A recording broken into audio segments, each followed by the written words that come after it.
The Nervous Breakdown, Story Magazine, Southwestern American Literature, Weber, The Contemporary Quest, among other publications. And in 2014, her work was a finalist for a Best of the Net award. She is the author of the fiction chapbook, Pyrophytic, I can't believe I got that right, ELJ Publications, and the novel Hot Season, coming in summer 2016 from Harvard Square Editions. She holds an, guess it, MFA from Pacific University, and lives in Portland, Oregon, where she serves as a collaborative editor with Indigo Editing and Publications. Susan, welcome to the stage.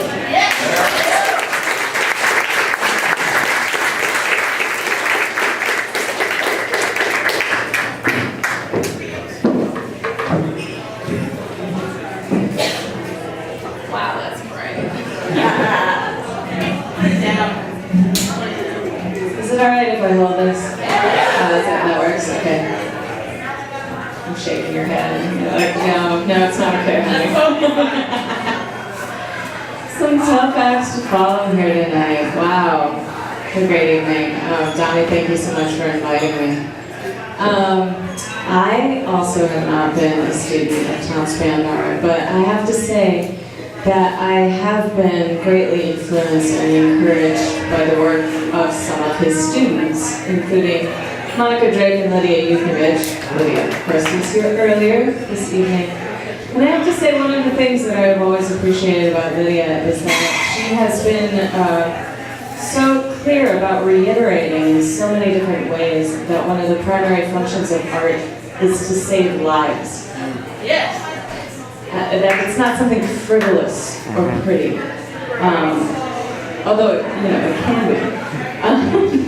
But I appreciate that, and it's something I have held to in my own work. So. I'm going to read to you from Hot Season. It's my debut novel coming out. What's that?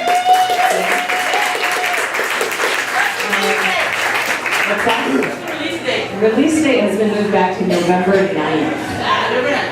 Okay, so fall, not summer. Hot Season is a coming-of-age novel set in the Southwest that's kind of centered around some political themes that involve politically motivated crimes to property, aka monkey wrenching, aka blowing up a dam. And one of the characters that it revolves around is a guy named Dyson, who is responsible for blowing up said dam. And this piece that I'm going to read is from the point of view of his girlfriend, Michelle. And the book is told from the point of view of 4 young women, and she is one of them. So I think that's all you want to know. It was one of the first things they really talked about. How they both loved certain trees as kids. Outside of Spokane, she knew there were a whole lot of trees. Trees at the edges of everything man-made, and the man-made newer, flimsier, the way it was out west. The burbs still dwarfed by those vast tracts of land upon which they were built. Where Michelle had grown up, smack dab in the heart of Ohio, which, as everyone knows, is the heart of it all. The burbs were being built on top of farms. Her housing development, once 100 fertile acres or so, was home to no less than 1,000 houses. Their tacky tract was in phase 3, on the edge of a subdivision known as Deer Run, or as she had christened it, Deer Ran. Michelle, too, had run, zigzagging across those 5 lanes of traffic, once a quaint country lane, to reach that patch of woods. There were no crosswalks. The road was meant for cars, not people, and certainly not children, who were apparently supposed to tool around on their bikes between all those ominously homogeneous houses, the way they did in the 50s. But all the kids she knew had TV in their rooms and the latest gaming systems and pool parties, maybe, if their parents had sprung for a pool. useful in that climate just a few months of the year, which seemed the only context under which any of them ever played outside, leaving kids like her who got panicky and weird if they spent too much time indoors to wander those fresh black streets like a ghost. But on the other side of those 5 lanes she'd found was a forest, the back end of someone's back 40, and a spacious maple overlooking a creek. She told Dyson about it, how she used to sit beneath that tree, how sometimes a troop of turkeys or even a red fox would stroll right past, oblivious of her presence. They'd been camping that night on Mount Hood, just past government camp, with those big dug firs spread out around them like a council of elders, listening. That happens, he said, when you get to know a place. It stops being afraid of you. She told him about the morels and leeks and wild grapes she'd found in those woods back home.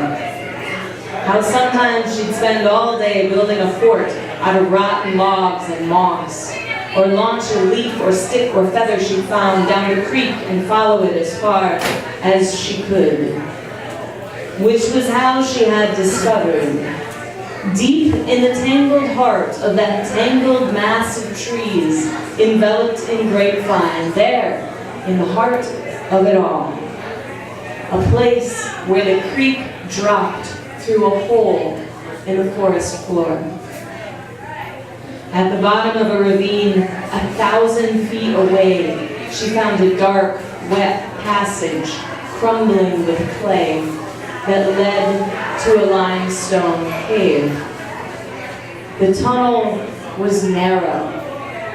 Only a child could have found it. Inside the cave was a waterfall. When they ripped up that maple, overlooking that creek, when they dammed that creek to make a pond, when they sent that red fox running and christened the place Fox Hollow, did the men who operated the equipment consider themselves terrorists? Did the ones who made the plans? And really, which was the greater crime?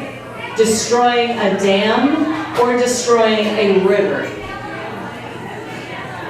Dyson.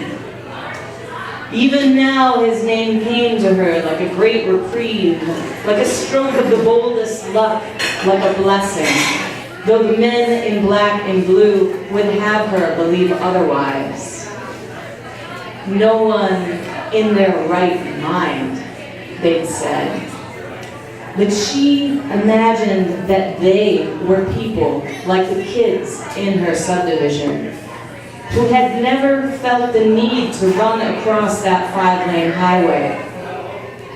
Maybe never even wondered what lay on the other side. People who had never loved a place and been forced to watch it die. Thank you.